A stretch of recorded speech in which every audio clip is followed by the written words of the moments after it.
ఇవాళ కలియుగంలో రాక్షస సంహారం చెయ్యాలి అంటే రాక్షసులకు వేరు ఉపాధి లేదు. వారు మనుష్యుల యొక్క మనస్సులలోనే ఉంటారు. మనుష్యుల మనస్సులలో ఉన్న రాక్షసుల్ని సంహరించాలంటే మనిషిని సంహరించాలి. ఎన్ని కోట్ల మందిని చంపుతారు? అందుకే రాక్షసుల్ని సంహరించడం కాదు, పాపాల్ని తాను తీసేసి ఒరే పాపం చేయకరా అని మనకి బుద్ధి కలుపుతాడు మహానుభావుడు. కారుణ్యమూర్తి అయి నిలబడ్డాడు. అందరం ఆనందనిలయంలోకి వెడితే అంటాం ఇంకొక 2 నిమిషాలు ఉంచలేదండి తోసేశారండి అంటాం. ఒక మహానుభావుడు దేవాలయంలోకి వెళ్ళి బయటికి వచ్చి వలవలవలవలా ఏడ్చాడు. ఎందుకయ్యా ఏడుస్తున్నావు, నిన్ను తోసేశారని అని ఏమైనా బాధగా ఉందా? అందుకు కాదండి నేను ఏడిచేది, ఒకనాడు ఆయన గోటి కాంతి కనపడలేదు, ఇవాళ ఆపాదమస్తకం కనపడుతున్నాడు. ఆయన ముందు నిలబడడానికి తగిన అర్హత ఒకటి నేను ముందు పొందాలి కదా. 1. 2, నేను లోపలికి వెళ్ళడానికి ఎంతసేపు నిలబడ్డాను? మహా అయితే ఓ 24 గంటలు. అది కూడా కూర్చుంటున్నాం, ఉప్మా పెడుతున్నారు, మజ్జిగిస్తున్నారు, కాఫీ ఇస్తున్నారు, పాలు ఇస్తున్నారు, టీ ఇస్తున్నారు. ఆఖరికి మలమూత్ర విసర్జన చెయ్యవలసి వస్తే శౌచాలయాలు కూడా పక్కన పెట్టారు. ఇన్ని చేశారు. కానీ ఆయన ఎప్పటి నుంచి నించున్నాడో ఇలా కాలు కూడా ఇలా కలపడు. తాను కూర్చోలేడా? యోగంలో ఉన్న కృష్ణుడిలా పద్మాసనం వేసి కూర్చోగలడేం? గోవిందరాజస్వామి వారి గుడిలో కూర్చున్న కృష్ణ పరమాత్మ లేడు? కూర్చుంటే ఆర్తితో వచ్చిన పొట్టివాడు ఎవడైనా ఉంటాడేమో, నేను చూడలేదని బాధపడతాడేమో. నువ్వు ఆయన్ని చూడడం ముఖ్యమా, ఆయన చూపుల్లో నువ్వు పడడం ముఖ్యమా? ఆయన నిన్ను చూడడం ముఖ్యం. ఆయన నిన్ను చూసి ఒరే ఒరే ఒరే ఒరే వీడు వచ్చాడు రోయ్ ఆయన పొంగిపోయాడు అనుకోండి, అది జన్మ. అంతేగాని ఆయన్ని మనం ఎంత చూసి ప్రయోజనమే ఉంది? ఆయన మనని చూడాలి.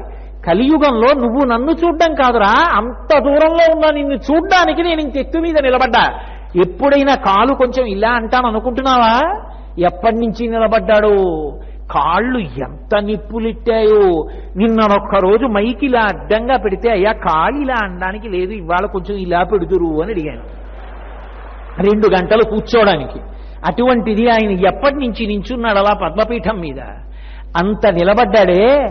ఆయన కాళ్ళు పట్టడం ఎప్పుడవుతుందండి? కరుణామూర్తి నా కోసం అలా నించున్నాడు, కాళ్ళు పట్టాలనుందండి అని ఏడిచాడు ఒక భక్తుడు. అది భక్తి అంటే, అది హృదయమునందు లాలిత్యం అంటే. కాబట్టి కరుణాంతరంగుడై ఏడుకొండల ప్రభువు పైన నిలబడి ఉన్నాడు. ఆయన నిలబడి మనని జ్ఞానదృష్టితో చూస్తూనే ఉంటాడు. అందున కార్తీక మాసం మొన్ననే కదూ క్షీరాబ్ధి ద్వాదశి బృందావనంలోకి వచ్చాడు. అయ్యయ్యో నా బిడ్డలు ఎంత సంతోషంగా వచ్చి గ్రుంకులిడుతున్నారా స్నానం. ఈ మధ్యాహ్నం అయ్యేటప్పటికి కపిలతీర్థంలో ఎన్ని దీపాలు, ఎంత సేవ, ఎవరికి తోచింది వాళ్ళు, పిల్లలు పెద్దలు, పరవశించిపోతాడు పరమాత్మ. అది కదూ చిన్న పిల్లవాడు ఉంటాడు మనవడు, బా కాళ్ళు చాలా నొప్పెడుతున్నాయి, కాస్త కాళ్ళు పడతాయేమిటి అన్నాడు భార్యతోటి. అయ్యయ్యో పాపం పడదాం అనుకున్నానండి, నిన్ననే ఏదో ఆ సాంబ్రాణి వేస్తుంటే కలిక వచ్చి వేలు మీద పడిపోయి కాలి బొబ్బెక్కిపోయింది, ఎలా పట్టను? పాపం మీరు ఎప్పుడూ అడగనే అడగరు. అడిగారు, పట్టడానికి నాకు చెయ్యి కాలింది అంది భార్య. మనవరాలు చిన్ని తమలపాకులంతంత చేతులు దానికి. అది గబగబా వచ్చి మంచం ఎక్కి తాత కాళ్ళ దగ్గరికి వచ్చి తాతగారండి తాతగారండి నేను కాళ్ళు పట్టనా తాతగారండి అని ఆ చిన్ని చిన్ని పాదాలతో కాళ్ళు ఇలా ఇలా అంటోంది. ఇంతలావు తాతగారి కాళ్ళు దాని చేతులకి ఏమందుతాయి? అది నొక్కితే మాత్రం ఆయనకేం బడలిక తీరుతుంది? నవ్వి అన్నాడు, వద్దులే అమ్మా, నువ్వేం పడతావో వద్దులే పో అన్నాడు. తాతగారండి తాతగారండి అలా అనకండి తాతగారండి, మీకు కాళ్ళు నిప్పుడుతున్నాయి, కాసేపు పడతాను తాతగారండి అని దాని చిన్ని చిన్ని చేతులతో అది కాసేపు ఇలా ఇలా ఏదో చిన్ని చిక్కుడాకులు అంత ఉన్నాయి ఆ చేతులు, ఇలా ఇలా ఒత్తి వెళ్ళిపోయింది. ఇప్పుడు నిజంగా అతి బలశాలి అయినటువంటి తన కొడుకు కాళ్ళు పడితే పొందినటువంటి సంతోషం కన్నా మనవరాలు పరిగెత్తుకొచ్చి చిన్ని చిన్ని చేతులతో కాళ్ళు పడితే తాత మురిసిపోతాడు. నిజంగా ఆయన ఉన్న బ్రహ్మాండం అంతా మనం తుడవగలమా, కడగలమా? కానీ ఆర్తితో వెళ్ళి ఒక గుడి గోడ తుడిస్తే మురిసిపోతాడు. చూడవే లక్ష్మి, వాడు చూడు ఆ చేతులతో గోడ ఎలా తుడుస్తున్నాడో నా సేవ చెయ్యాలని. పరమాత్మ ప్రీతికి మనం ఎంత చేశామని ఉండదు, ఎంత ప్రేమతో చేశామన్నది చూస్తాడు. లోచూపు కదూ ఆయన చూసేది. అంత పరమ పవిత్రమైనటువంటి ఉత్సవాన్ని అంత గొప్ప తిథికి అనుసంధానం చెయ్యడానికి కారణం మనం తరించాలనేటటువంటి పరమ పవిత్రమైనటువంటి భావన. కాబట్టి రేపటి రోజున ఎక్కడెక్కడ తీర్థాలున్నా, ఎక్కడెక్కడ నదులున్నా, ఎక్కడెక్కడ చెరువులున్నా అక్కడక్కడ మనందరం స్నానం చెయ్యాలి. అందున ఎక్కడున్న వాళ్ళకన్నా తిరుపతిలో ఉన్నవాళ్ళు ఎన్ని రెట్లు భాగ్యవంతులు అంటే నేను చెప్పలేను. అది ఒక్క కార్తీక పౌర్ణమికి. ఎందుకంటే ఆ తిథి నాడు జరిగేటటువంటి అద్భుతం అటువంటిది. పైగా ముందు గొప్ప యజ్ఞాలు హోమాలు ఎన్నో చేశారు. కాలభైరవుడి దగ్గర నుంచి కామాక్షికి, కపిలేశ్వరుడికి, నందీశ్వరుడికి, వీళ్ళందరికీ, చండీమాతకి ఎన్ని హోమాలో చేసి ఉంచారు. యజ్ఞక్రతువు అనేటటువంటిది అంత సామాన్యమైనది కాదు. మీరు బాగా గుర్తించాలి. సనాతన ధర్మంలో యజ్ఞానికి ఒక ప్రత్యేకమైన ప్రాధాన్యత ఉంది.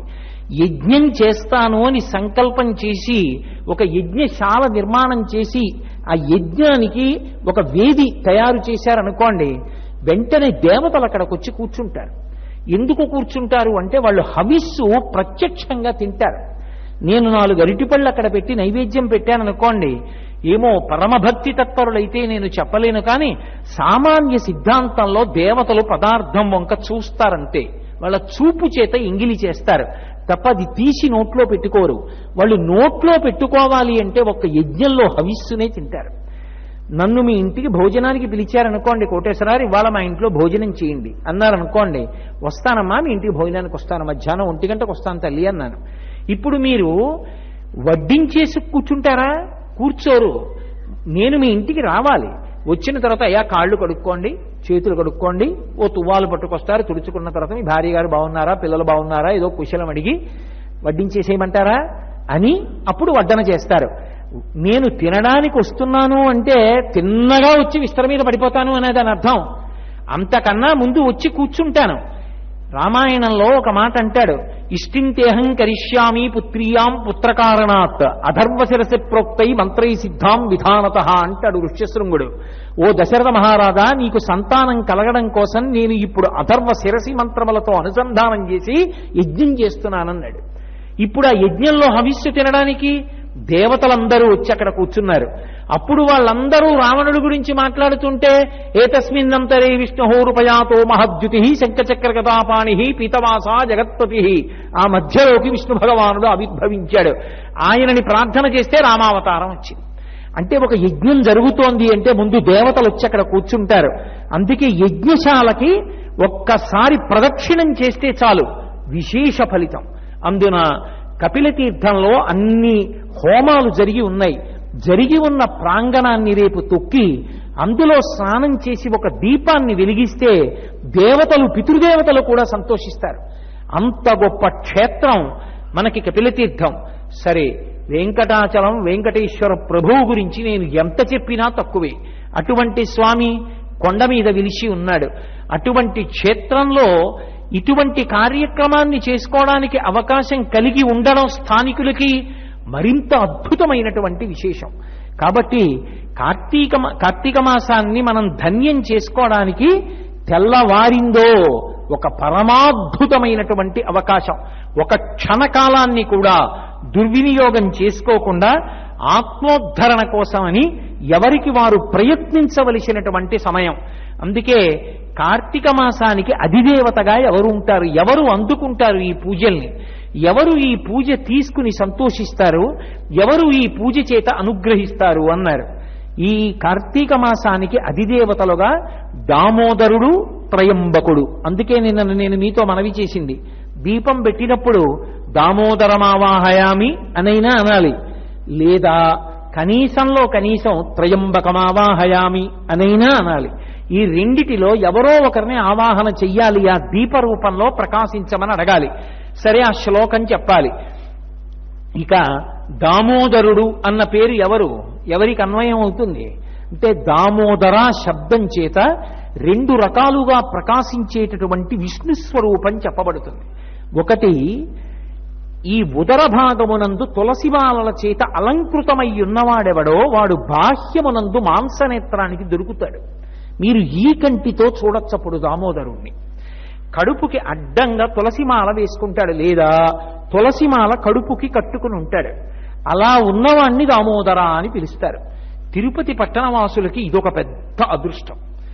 గోవిందరాజస్వామి వారి దేవాలయానికి వెడితే కుంచం తలకట్టున పెట్టుకుని ఇలా పడుకుని ఉంటాడు. పడుకుని ఉంటే ఆయన నాభికమలంలోంచి చతుర్ముఖ బ్రహ్మగారు ఉంటారు. పాదాల దగ్గర శ్రీదేవి భూదేవి ఉంటారు. మధుకైటభులన్న రాక్షసులు తపస్సు చేస్తూ ఉంటారు. పెద్ద అంతరాలయం. కడుపుకి అడ్డంగా తులసిమాలలు వేసుకుని పడుకుని ఉంటాడు.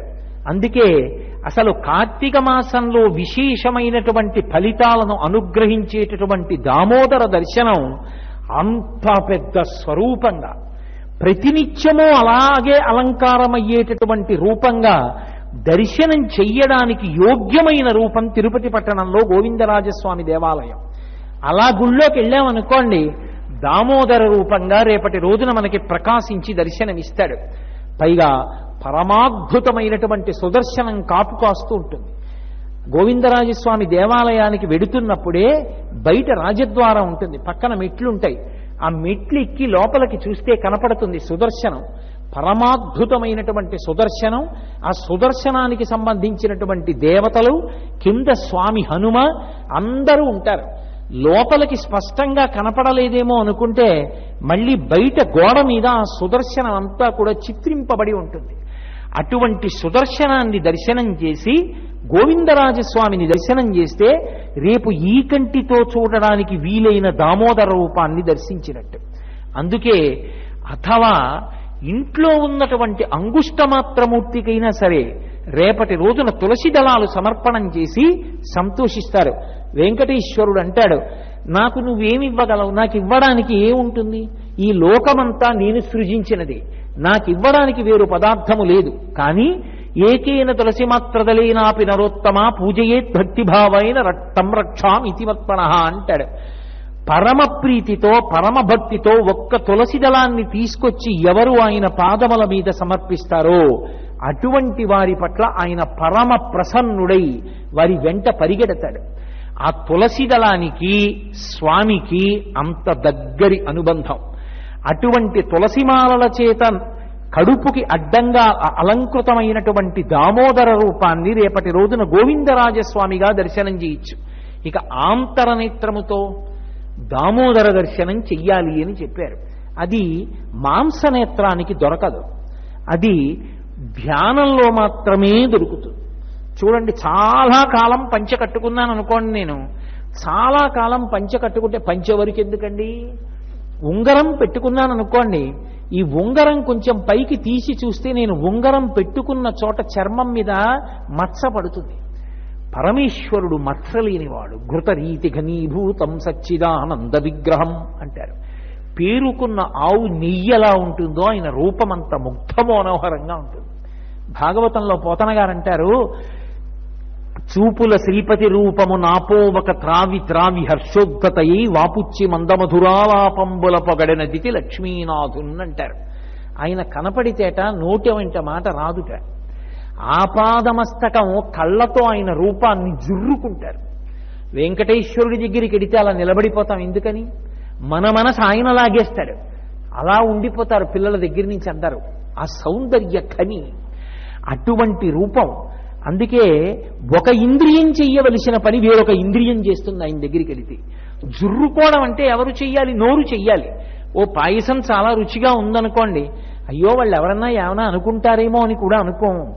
ఆ అరచేతిలో పాయసాన్ని పోసుకుని ఆ మటగా చప్పుడు వచ్చేటట్టుగా నాలికతో నాకేసి జుర్రేసుకుని ఆ వేళ్లు కూడా ఇలా ఇలా నాకేస్తాడు. నోటితో జుర్రుకుంటాం. నోటితో జుర్రుకోవలసినది కన్నులతో జుర్రుకుందిట ఆవిడ అదితి. ఎందుకని అంటే ఆ రూపం అటువంటిది, ఎదురుగుండా ఉన్న రూపం. అంతటి ముగ్ధ మనోహర స్వరూపం విష్ణు అంటే. అందుకే చూపుల శ్రీపతి రూపము నాపోవక త్రావి త్రావి కళ్ళతో తాగేసిందిటే. త్రావి త్రావి హర్షోద్ధతయై లోపల నుంచి సంతోషం పొంగిపోతే వాపుచ్చి మందమధురాలాపంబుల పొగడనదితి లక్ష్మీనాథున్. చిన్ని చిన్ని మాటలతో గుణిగిందితే. అంటే ఆవిడికి మాట్లాడడం రాదా? ఆనందం నిండిపోతే నోట మాట రాలేదు. రాక ఏవో అలతి అలతి మాటలతో కొద్ది కొద్దిగా గొణుగుతూ ఆయన్ని స్తోత్రం చేసిందిట. అంతటి మహాద్భుతమూర్తి. ఆయనకి ఉన్న గమ్మత్తు ఏమిటంటే మీరు ఆయన్ని ఎలా చూడండి సౌందర్యమే. ఆయన శుక్రవారం పూరాభిషేకం చేస్తారు. ఓ లంగోటా ఒక్కటి కడతారు. ఆ లంగోటి కట్టినప్పుడు ఇలా మొలక అడ్డంగా తెల్లటి గుడ్డ కట్టి పొడుగ్గా కౌపీనం ఒకటి వేలాడుతుంటుంది. ఆ తెల్లటి కౌపీనం కట్టుకుని ఎప్పుడో ఒక మహారాణి ఇచ్చినటువంటి ఓ హారం ఒక్కటి మెళ్ళో వేసుకుంటారు. వేసుకుని నిలబడతారు. నిలబడితే అభిషేకం ప్రారంభం అవుతుంది. ఆ రూపాన్ని చూసి అబ్బా అబ్బా అబ్బా అబ్బా జుర్రేసుకుంటారు. కాసేపు ఆగి ఒళ్ళంతా పసుపు రాస్తారు, హారతిస్తారు. ఆ పసుపు రాసి హారతిస్తూ ఉంటే అబ్బబ్బబ్బబ్బా పొంగిపోయి గోవిందా గోవిందా గోవిందా గోవిందా అరుస్తారు. అయిపోయింది. పైనుంచి నీళ్లు పోసేస్తారు. ఆ లంగోటా కూడా తీసేస్తారు. ఇప్పుడు నిజమూర్తి ఎదురుగుండా నిలబడతాడు. ఆరముగ్గిపోయిన నేరేడు పండు ఎలా ఉంటుందో అలా ఉంటాడు. అలా ఉంటే నీరాజనం ఇస్తూ ఉంటే ఆ నీరాజనపు కాంతుల్లో కిరీటం దగ్గర నుంచి పాదాల వరకు చూస్తూ ఉంటే కొద్దిగా ఇలా ఇలా పక్కకి పెట్టి వంగి నిలబడినటువంటి ఆమె ఆ సౌందర్యం చూస్తే పరవశించిపోతారు. కాసేపటికి అంచొక్కటే కనపడేటట్టుగా ఇలా వల్లెవాటు కింద వేసి పంచె కట్టి కొద్దిగా కుచ్చిళ్లు కనపడేటట్టు పెట్టి నిజపాదాలు కనపడేటట్టుగా పాదాలు ఇలా కనపడేటట్టు పంచె వెనక్కి పెట్టి దర్శనాన్ని పంపిస్తారు. అప్పుడేం ఊర్ధ్వపుండ్రాలు పెట్టారు, కొద్దిగా పల్సగా పచ్చకర్పూరం అలదుతారు. అప్పుడు మహాందగాడు అబ్బా ఇవాళ నిజపాద దర్శనం చేసాం, ఎంత అందంగా ఉన్నాడండి అంటారు. ఓ గంట ఆగి కిరీటం పెట్టుకుని పెద్ద పంచ కట్టుకుని హారాలన్నీ వేసుకుని నిలబడతాడు. అబ్బా ఏమందామండి అంటాడు. ఏమిటో ఆ బట్టలన్నీ విప్పేస్తే అదోలా ఉన్నాడండి అని ఎవరైనా అంటారా? ఎవరు అనరు. ఎలా చూడండి అందం. గురువారం సాయంకాలం వెళ్ళండి, సళ్ళిప్పు చేస్తారు. ఆ నామాలు సన్నగా పెడతారు. సన్నగా పెట్టేసి చాలా ఆభరణాలు తీసేసి పూలదండలతోటే పంచె కట్టేస్తారు. పోనీ అదేంటంటే ఒళ్ళంతా పూలదండలతో పంచె కట్టుకుని అలా ఉన్నాడు ఏమిటంటే అని ఎవరైనా అంటారా? అబ్బా గురువారం నాడు నేత్రదర్శనం అండి, ఇవాళ అదృష్టం అండి, సాయంకాలం ఇవాళ నేత్రదర్శనానికి ఎడుతున్నామండి, పొంగిపోతారు, చూసి పరవశించిపోతారు. అదేమిటి? ఒకసారైనా బాగుండకపోవడం ఉండదా? ఇన్ని వేషాలు కడితే అంటే ఎలా ఉన్నా బాగుంటాడు. అసలు ఆయన లక్షణం బాగుండడం, అంత అందంగా ఉండడం కారణం అసలు రాశీభూతమైన సౌందర్యం. ఎలా మనందరం చూసినట్టు కాదు. పసిపిల్లాడి రూపంలో పుట్టి శంఖచక్ర గదా పద్మాలు పట్టుకున్నా అంతే అందంగా ఉంటాడు. అందుకే దర్శనం చేసిన పోతన గారి నోటి వెంటబో పద్యం పడింది భాగవతంలో. జలధరదేహు నాజాను చతుర్బాహు సరసీరుహక్షు విశాలవక్షు చారు గదా శంఖచక్ర పద్మ విలాసు కంఠ కౌస్తుభమణి కంతిభాను కమనీయ కటిసూత్ర కంకణ కేయూర శ్రీవత్సలంచనంచిత విహారు మరుకుండల ప్రభాయుత కుంతలలాటు వైఢూర్య మణిగణ వరకిరీటు బాలు పూర్ణేందు రుచిజాలు భక్త లోకపాలు సుగుణాల వాలు కృపా విశాలు చూచి తిలకించి పులకించి చోద్యమంది ఉబ్బి చలరేగి వసుదేవుడు ఉత్సహించే అన్నారు. ఆ పిల్లవాడి రూపంలో పుట్టినటువంటి విష్ణు స్వరూపాన్ని చూసి పొంగిపోయాడంతే వసుదేవుడు, నోట మాట్లాడలేదు. అసలు ఆయన స్థితి ఏమిటి అంటే ఎప్పుడూ అందమే. అందుకే సరే మన సంగతి వదిలేయండి, అలా చూస్తే సంతోషపడిపోతాం, మన బేల హృదయాలకి అలవాటే. కానీ నిత్యానపాయని అయినటువంటి లక్ష్మీదేవి ఆయన వంక చూస్తేట ఇలా తల తిప్పుకోలేదుట. తల తిప్పుకోలేక ఏదో ఒకప్పుడు కొత్తగా కళ్యాణం అయింది అన్నట్టు ఒక నటన ఒకటి ఉంటుంది. ఒకప్పుడు క్షీరసాగరంలోంచి ఆవిర్భవించింది లక్ష్మీదేవి. ఆవిర్భవించి స్వామివారి మెడలో కలువల మాల వేసి వరించింది. ఇప్పుడు వాళ్ళిద్దరికి అప్పుడే పెళ్ళయింది. పెళ్ళై ఆయన అలా కూర్చున్నాడు, ఈవిడ ఇలా కూర్చుంది. కానీ ఈవిడికి ఏమిటి కోరిక మనసులో? ఆయన్ని చూడకుండా ఉండలేదు, ఆయన అందం అటువంటిది. అందుకని ఒకసారి ఇలా చూడాలి. ఇలా చూసిందనుకోండి, చుట్టూ ఉన్న వాళ్ళందరూ ఏమంటారు? బా ఎలా చూసుకుంటుందో చూడు వాళ్ళ ఆయన్నంటారు. కొత్తగా పెళ్ళయింది, మనసులో సిగ్గు, చూడకుండా ఉండలేదు. తాను చూస్తే ఇతరులు చూస్తారు. ఇతరులు చూడడం ఒక ఎత్తైతే తను చూస్తున్నానన్న విషయం ఆయన చూసేస్తే నన్ను ఎలా చూసుకుంటోందో చూడని ఆయన అనుకున్నాడేమో అనుకుని తాను సిగ్గుపడిపోతుంది. ఇది ముగ్ధ. ముగ్ధ అంటే ఇన్ని సిగ్గుల మొగ్గ. శంకర భగవత్పాదులు కనకధారలో దర్శనం చేశారు. ముగ్ధా ముహుర్విదదతి వదనే మురారేహే ప్రేమత్రపా ప్రణిహితాని గతా ఆగతాని మాలాదృశోర్మధుకరీవ మహోత్పలేయా సామే శ్రియం దిశతు సాగర సంభవాయా అన్నారు. ఇలా చూస్తుందిట స్వామివారి వంక, ఇలా కళ్ళు తిప్పేసుకుంటుంది. కానీ ఇలా చూస్తే మళ్ళీ చూడాలనిపిస్తుంది, మళ్ళీ ఇలా చూస్తుంది. ఎప్పుడో అప్పుడు ఆయన ఏం చేస్తాడు? ఆయనకి మాత్రం చూడాలని ఉండదు ఏంటి? ఆయన ఇలా చూస్తాడు, ఆవిడ ఇలా చూస్తుంది. ఇద్దరు చూపులు కలుసుకుంటాయిట. కలుసుకున్నప్పుడు ఆవిడ అనుకుంటుందిట నేను దొంగతనంగా చూస్తున్నానని ఆయన దొంగ చూపుతో చూసేశాడని సిగ్గుపడిపోతుంది. ముగ్ధా ముహుర్విదదతి వదనే మురారేహ ప్రేమత్రపా ప్రణిహితాని గతాగతాని. అది మాల కట్టినట్టు చూస్తుంటుంది ఆయన్ని. ఆవిడే అలా చూడాలనుకుంటే మనం ఆయన్ని చూసి మురిసిపోవడం పెద్ద ఆశ్చర్యమే ఉందండి. లీలాశుకుడు కృష్ణకర్ణామిన పక్కకి వెళ్ళడేమిటి, ఒక్క నిమిషం వెళ్ళనిచ్చి ఇంతసేపటి నుంచి నిన్ను చూస్తున్నాను, తలెత్తి చూడమేందన్నో అన్నాడు. ఆవిడంది మీరు పురుషుడు కాబట్టి అంత గంభీరంగా నన్ను చూడగలరు, నేను మిమ్మల్ని చూసుకుంటున్నానండి. ఎక్కడ చూస్తున్నావు, తలంచు కూర్చున్నామంది. అందుకే మీకన్నా తెలివిగా నేనేం చేశానంటే మెడలో ప్రతిబింబం పడే పతాకం ఒకటి వేసుకున్నాను. మీ ప్రతిబింబం ఈ పతాకంలో పడుతోంది. అందరూ నేనేమో తల వంచు కూర్చున్నాను అనుకుంటున్నారు, నేనేమో ఈ పథకంలో మిమ్మల్నే చూసుకుంటున్నానండి. అలా అమ్మవారు ఆయనని విడిచి ఒక్క క్షణం ఉండదు, నిత్యానపాయని, అంతటి సౌందర్యం. అటువంటి స్వామి మొలకి మచ్చపడింది. ఇది రెండవది.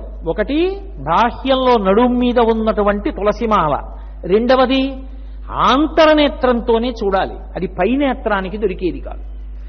ఆయన మొల అంటే ఇలా పంచ కట్టుకునే చోటు ఎక్కడుంటుందో ఆ మొల భాగం మచ్చపడిపోయింది. ఎందుకు పడిపోయింది అంటే ఒక ఆజ్ఞురాలైనటువంటి గోపిక, ఏమీ తెలియనటువంటి గోపజాతికి చెందినటువంటి ఒక స్త్రీ ఆయనని కట్టేసింది. ఒకప్పుడు కట్టేస్తే ఆ తాడు గట్టిగా ఉరుసుకుంది. అంత దివ్యమైన శరీరం, ఎన్నడూ మచ్చలేని శరీరం. అటువంటి స్వామి రోటికి కట్టబడితే పారాడాడు. ఆ పారాడినప్పుడు ఆ మొలకి మచ్చపడింది. ఆ మచ్చపడినటువంటి వాడెవరున్నాడో వాడు దామోదరుడు. దామ్నా ఉదరే మాత్రా బద్ధః ఇతి దామోదరః అని వ్యుత్పత్తి. ఎవరు నడువుకి తాడు చేత కట్టబడ్డాడో వాడు దామోదరుడు. వాణ్ణి మానసికంగానే దర్శనం చెయ్యాలి, బాహ్యంలో దొరకదు. మీరు కళ్ళు మూసుకుని ధ్యానం చేస్తే యశోదాదేవి చేత కట్టబడినటువంటి మచ్చబడినటువంటి మొలగలిగినటువంటి ఆ బాలకృష్ణ స్వరూపం ధ్యానంలో కనపడితే దామోదర దర్శనం అయిందంటారు. ఎంతమంది ధ్యానంలో దామోదర దర్శనం చేయగలరు? అందుకే దామోదర దర్శనం చేశావా లేదా అన్నదానికన్నా కూడా దామోదర లీల వింటే చాలన్నారు. అందుకే భాగవతంలో అన్ని లీలల కన్నా చాలా గొప్ప లీలగా చెప్పబడేది ఏది అంటే దామోదర లీల. దామోదర లీల ఎవరో ఒకరు కాదు, బ్రహ్మచారులు, గృహస్థులు, వానప్రస్థులు, సన్యాసులు అందరూ కూడా దామోదర లీలని ప్రత్యేకంగా వింటారు.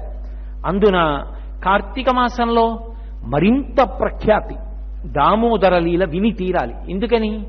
కార్తీక మాసానికి అంతటికీ కూడా విష్ణు స్వరూపంగా దామోదరుడు అధిదేవత.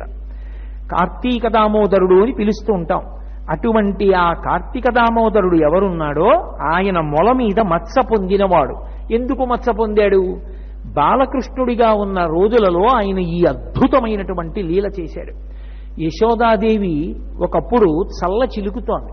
ఇప్పటికీ వెంకటేశ్వరుడికి సుప్రభాతం చేస్తే ఇన్ని చెప్పినా ఆయన నిద్ర లేవలేదనుకోండి, అంటే నిద్ర లేవలేదని కాదు, అది భావనా సౌకుమార్యం.